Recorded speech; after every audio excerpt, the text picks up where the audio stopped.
Hey everyone, welcome back. Today we're tackling something that I think is pretty important to all of us. Financial freedom. Having control over your money so you can live the life you really want. And it's really about the choices, right? It doesn't necessarily mean being rich, but it means being able to make choices without always worrying about money. Yeah, exactly. And we've got some great sources here that break down 10 essential lessons on how to get there. Yeah. Think of this deep dive like we're giving you the cheat sheet, pulling out the best parts, and I've got our expert here to help us connect the dots. Happy to break it all down. Perfect. So, lesson 1. Living below your means. Sounds simple enough, but you'd be surprised how many people have trouble with this one. Yeah, it's really important, though. It's not about, depriving yourself. It's more about making sure you've got that cushion, that safety net, like if you suddenly lose your job or have a medical emergency, something like that. So it's like a buffer, to take the stress away. And these sources have some great tips on how to actually do it, like tracking your expenses. Sounds basic, but important. I mean, you can't manage what you don't measure, right? Exactly. You got to know where your money's going, step 1. Then you can see where you might be able to cut back a little without making huge changes to your life. And the sources talk about figuring out what's a need versus a want. Like, do you really need that fancy coffee every morning, or is it a want? That's a really good question to ask yourself. It's not about never treating yourself, but being smart about it, making conscious choices. Speaking of, I started making my own coffee at home. You wouldn't believe how much money I've saved just from that. It's crazy how those little things add up. And there are some great apps, too, for budgeting, like YNAB or Mint. Those can make it even easier. Okay, so lesson 2 is setting financial goals. Now, this is where it gets interesting, I think. Goals are key. They give you something to aim for. Otherwise, it's easy to drift with your finances and feel like you're not getting anywhere. It's like having a roadmap for your money. But how do we make sure those goals are actually doable? Well, there's the SMART framework. Specific, measurable, achievable, relevant, time-bound. Like, instead of saying, I want to save more, a SMART goal would be like, I want to save $5,000 for a down payment on a car in the next year and a half. That's a great example, yeah. There's a specific amount, a deadline, and it's totally achievable. Yeah. Hey, if you're listening right now, I challenge you. Write down one short-term financial goal and one long-term goal. Yeah. Just writing it down makes it more real, Oh, totally. Like you're making a promise to yourself. Okay, let's move on to lesson 3. Building an emergency fund. Feels like something everyone should have, right? Absolutely. You never know what life's going to throw at you. That emergency fund, it's your protection when those unexpected expenses pop up, like a car repair or a medical bill, or even if you suddenly lose your job. The source actually uses this great visual, an emergency fund pyramid. It starts at a $1,000 base and builds up to having 6 months of living expenses saved. Makes it seem less daunting, broken down like that. Right. You don't have to do it all at once. Even if you just start putting away $100 a month, over time, it'll make a difference. Every bit counts. The source also talks about automating those savings, cutting out unnecessary spending, and putting any extra money, like a tax refund, straight into that emergency fund. All great strategies. That automation part, that's a game changer. It's just done for you before you can even think about spending the money. Love it. Yeah. All right, lesson 4 is all about diversifying income streams. Super important, especially nowadays. You don't want to rely on just one source of income. What if something happens to that job? Yeah, putting all your eggs in one basket, that's risky. So what are some ways people are doing this these days? So many options. Freelancing, online businesses, rental income, investing. You just have to find something that you're good at and actually enjoy doing. I've got a friend who started selling her jewelry online. It's amazing she's turned it into a real business in just a few years. That's awesome. It's great to see people taking control like that, creating their own opportunities. Okay, lesson 5. Investing wisely. Now, this is where people can get intimidated. Investing does seem complicated, but this source does a great job of breaking it down for beginners. One thing that really stuck with me was this idea. Your money should be working as hard as you do. Right. Keeping it all in a savings account, it might feel safe, but with inflation, it's actually losing value. So for someone new to investing, where should they start? Index funds are a good place to begin. It's like a mutual fund that follows a market index, like the S&P 500. You're spreading your risk across a bunch of different stocks, so it's built-in diversification. And you don't need a ton of money to get started, right? Nope. There are platforms where you can buy fractional shares, so you can start with like $100. I had no idea it could be that easy to start. Okay, lesson 6. Avoiding bad debt.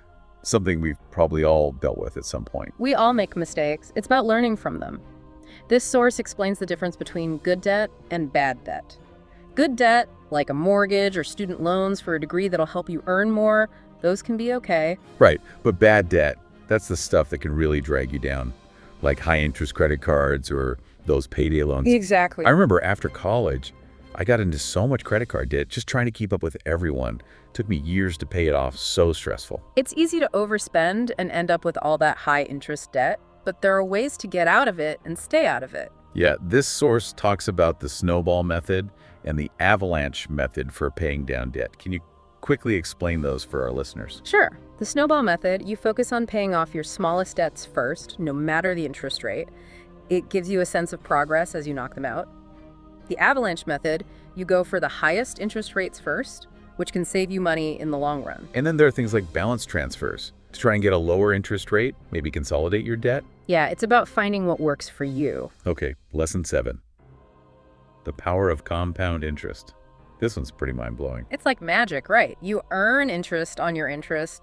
Over time, it can really add up. There's this awesome visual in one of the sources showing how even just $100 invested every month can grow like crazy over time.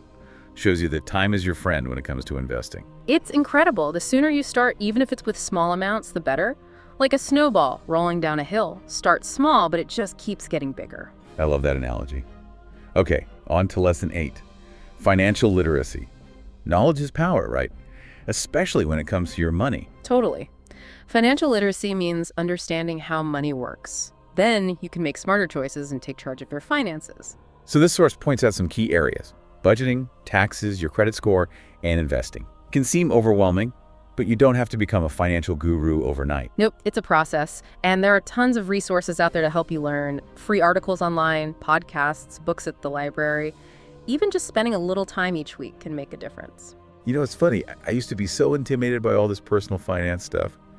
Then I started listening to podcasts and reading a few books, and it was like a light bulb went on. I thought, hey, I can actually understand this. It's a great feeling when you start to get it right. For sure. Yeah. All right, lesson 9, retirement planning. I know. It feels like a lifetime away, especially for younger people. People think that, but the truth is, the earlier you start planning, the better off you'll be. That compound interest we talked about, it works its magic here, too. So the longer you give your money to grow, the more you'll have, Yeah. right? The source talks about different kinds of retirement accounts, 401ks, IRAs. And they really stress that if your employer offers a matching program, that's free money. Don't miss out on that. I'll admit, I was clueless about retirement plan for a long time. It seemed too complicated. But once I started looking into it, it wasn't as scary as I thought. It's all about setting yourself up for a good future. Okay, last one for this part of the deep dive. Lesson 10, stay disciplined and patient. Easier said than done, huh? Definitely. Personal finance, it's a marathon, not a sprint. Right. Consistency, discipline, delaying gratification, that's the key. But it takes time, right? The source says that slow and steady wins the race. But how do we stay motivated when it feels like we're not seeing results right away? Well, they say to focus on those goals, track your progress, and celebrate the little wins along the way. It's about recognizing each step forward. It's easy to get caught up in the day-to-day and forget about the big picture. Celebrating those little milestones, that can really help. Definitely. Enjoying the journey is important too. All right, so there you have it. 10 essential lessons for achieving financial freedom. We covered a lot in this first part, and I hope you're feeling motivated. But don't go anywhere. We've got more to come. Stay tuned for part 2, where we'll really dig deep into these lessons with even more practical tips. Don't miss it. Welcome back. Ready to dive back in? Yeah, let's do it. Last time, we laid out those essential lessons for financial freedom, and I'm ready to get into the nitty-gritty now. What's next on the list? Okay, so we finished talking about discipline and patience, and those sources really stress that having the right mindset is just as important as taking action, you know? Yeah, I can see that. It's so easy to get caught up in the whole instant gratification thing, those buy now, pay later offers everywhere. It's everywhere, isn't it? That's why you gotta have a strategy to fight those impulses. One thing the sources suggest is setting boundaries, like unsubscribe from those tempting email lists, or just be more aware of how much advertising you're exposed to. So get rid of the temptation altogether. Out of sight, out of mind. Exactly. Another good tip is to reframe how you think about saving and investing. It's not about denying yourself, it's like taking care of your future self. I like that, yeah. It's an investment in your future happiness. Okay, so let's go back to some of those other lessons and see if there's anything else we can learn. We talked about living below your means, right? What else did the sources say about that? Well, they emphasize really understanding where your money goes. Tracking expenses, it's not just for budgeting, it's about awareness. You can't fix a problem if you don't know it exists, right? Exactly. They recommend those budgeting apps or even a simple spreadsheet to categorize everything. Once you see the patterns, you'll be surprised at where you can cut back without really feeling it. I've noticed that just being more mindful of my spending makes a difference. You start to see all those little things that add up over time. Oh yeah, those small leaks can really sink your financial ship. Okay, let's talk about setting financial goals. We mentioned the SMART framework before, but did the sources offer any other tips to make those goals even more effective? They did. One thing they said was to make those goals visible. Don't just write them down and forget about them. Oh, good point. Put them on your fridge, your bathroom mirror, make it your phone background, whatever it takes to keep them top of mind. A constant reminder, yeah. Anything else? Break down those big goals into smaller chunks. It can be overwhelming to think about saving a huge amount of money all at once, but if you break it into weekly or monthly targets, it feels way more doable. Like, how do you eat an elephant? Yeah. One bite at a time. Exactly. Small steps, done consistently, add up to big results. Now, let's get back to emergency funds. This can be tough for people who are living paycheck to paycheck. What advice did the sources have for that? They said that even starting small is better than nothing. Yeah. Even if it's just $10 or $20 a week, it's a step in the right direction. A lot of people get discouraged thinking they need to save thousands right away. But it's a process, you know? Totally. And the sources also talked about automating your savings. I love that idea. Yeah, it takes the thinking out of it. Set it and forget it. Most banks have an automatic transfer feature. You can just have a set amount go straight to your savings every month. You could even time it for right after payday, so you don't even see the money. I'm all about automating my finances whenever I can. All right, how about diversifying income streams? Having more than one way to make money is becoming more and more important these days. Absolutely, and there are so many options out there. The sources mention things like freelancing, online businesses, rental properties, even passive income streams like courses and ebooks. It's really inspiring to see people creating their own ways to make money, you know? Totally. Technology have made it so much easier to turn your skills into income. But one thing to remember is that building those multiple income streams, it takes time. Yeah, it's not a get-rich-quick scheme, for sure. Yeah. But even just a small side hustle can make a difference. For sure. It can give you a cushion if you lose your job, help you reach your goals faster, or even give you the freedom to pursue your passions. Okay, moving on to investing wisely. We talked a little bit about index funds, but this is where a lot of people feel lost. What were some key takeaways from the sources about this? They said the most important thing is to start simple. You don't need to be an expert to invest successfully. Learn about the different types of investments, stocks, bonds, mutual funds. Understand how risk and diversification work. And if you need help, talk to a financial advisor. They also stressed thinking long-term. Don't try to time the market or chase quick profits. Right. Patience and consistency are what matters. Investing is a long game. Now, let's talk about debt. That can be a big obstacle to financial freedom. What did the sources say about managing debt effectively? They said to make a plan. Write down all your debts. Balances, interest rates, minimum payments, everything. That gives you a clear picture, then you can make a strategy to tackle it. Like taking inventory, huh? Yeah.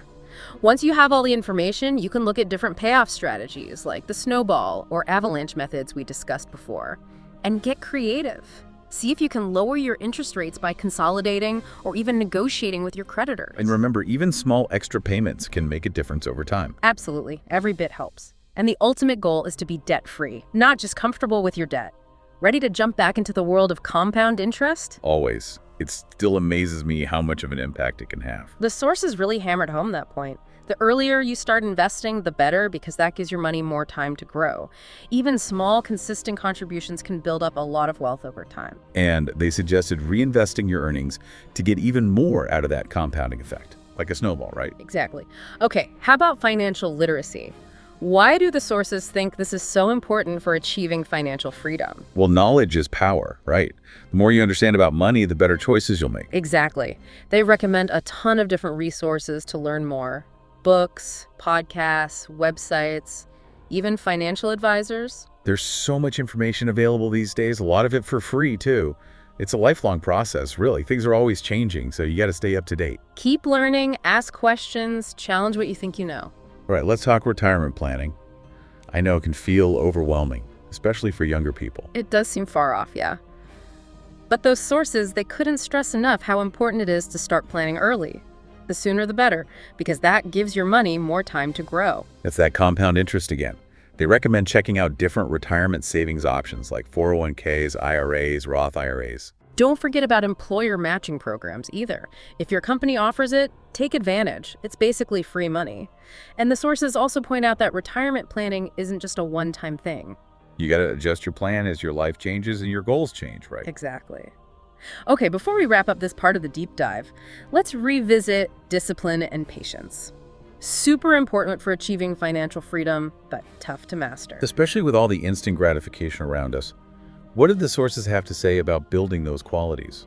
They suggested making a budget, tracking your progress, setting realistic goals, and surrounding yourself with supportive people. It definitely helps to have a good support system, people to encourage you. And don't forget to celebrate your wins, even the small ones. Oh, that's so true. It's easy to get caught up in the end goal and forget to recognize how far you've come. Every step forward is a win. So that's it for part 2 of our deep dive into financial freedom. We went over a ton of practical tips to put those 10 essential lessons into action. I feel super motivated. How about you? Totally. But stick around, we've got one more part to go. In part 3, we'll be exploring some even more advanced strategies to speed up your journey to financial freedom. Don't miss it. Welcome back to the deep dive. We've covered so much ground, from the basics of budgeting and saving to the power of investing and all those different income streams. I'm excited for this last part, wrapping up this whole financial freedom deep dive with you. What's on the agenda for today? Well, we're moving into advanced territory today. Think of it as, leveling up your financial game. We've got that solid foundation now, so it's time to explore some strategies that can really, speed up your progress towards actually reaching financial freedom. I'm ready. Bring on the pro-level moves. Okay, so one strategy that stood out to me in these sources was this idea of house hacking. Have you heard of this? It rings a bell, but I'm not sure I totally get it. Is it some kind of real estate thing? It is. Imagine, living rent-free, or at least drastically cutting down your housing costs. But at the same time, you're building equity in a property. That's the idea behind house hacking. Okay, now you've got my attention. So how does that work? Usually it means you buy a multifamily property, a duplex or triplex, something like that, and you live in one of the units while renting out the others. Ah, so the rental income helps you pay your mortgage. Exactly. You're basically getting paid to live in your own place. And on top of that, you're building equity, maybe even generating some passive income. That's brilliant. I can see how that would be a game changer, especially for someone just starting out. It's definitely a more advanced strategy. It takes planning and research, but it just goes to show how sometimes thinking outside the box can really put you on the fast track to financial freedom. Okay, what other strategies do we have in our toolbox? Another thing the sources talked about was using tax-advantaged accounts.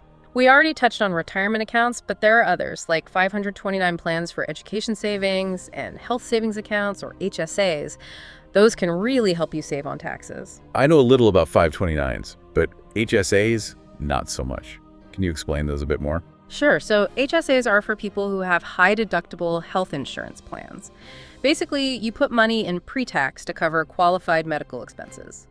The great thing is that money grows tax-free, and if you don't end up using it for medical stuff, you can use it for retirement. Wow, that's awesome. Like a double win, lower healthcare costs now, and a boost to your retirement savings later. Exactly. And if you're self-employed or have any side income, you might want to look into solo 401ks or SEP IRAs. They have higher contribution limits than traditional IRAs, so you can shield more of your income from taxes. I'm realizing there's this whole world of financial strategies out there that I had no clue about. It's like a secret code. It really is. And the more you learn, the more control you have over your money. Speaking of strategic moves, let's talk about real estate investing. Okay, that one feels a little daunting, but I know it can be a good way to build wealth. It can be. Real estate is a powerful way to build wealth, create passive income, and make your portfolio more diverse. The sources we have suggest a few different ways to go about it. Well, rental properties are one option, which, kind of ties back to that house hacking idea we were just talking about.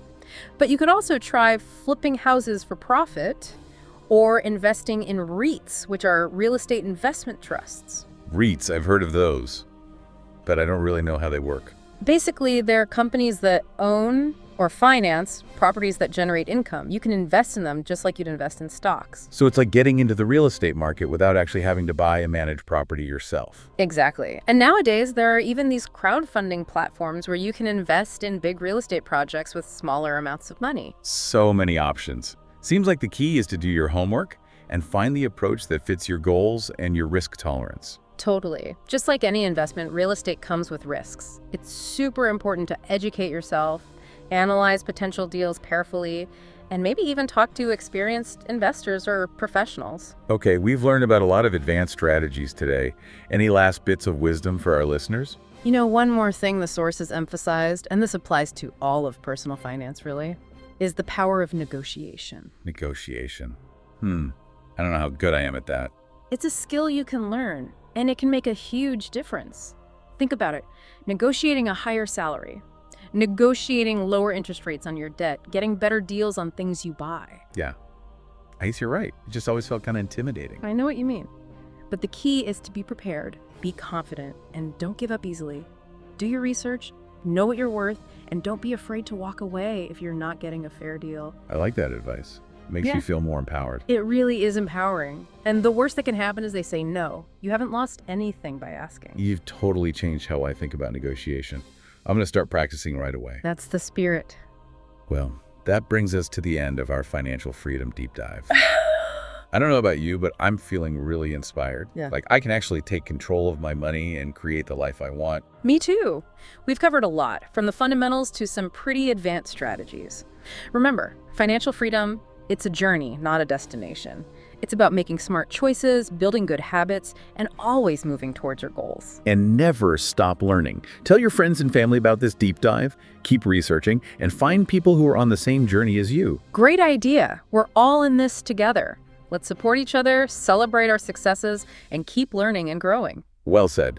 Thanks for joining us on this financial freedom adventure. Until next time, keep diving deep and keep chasing those dreams.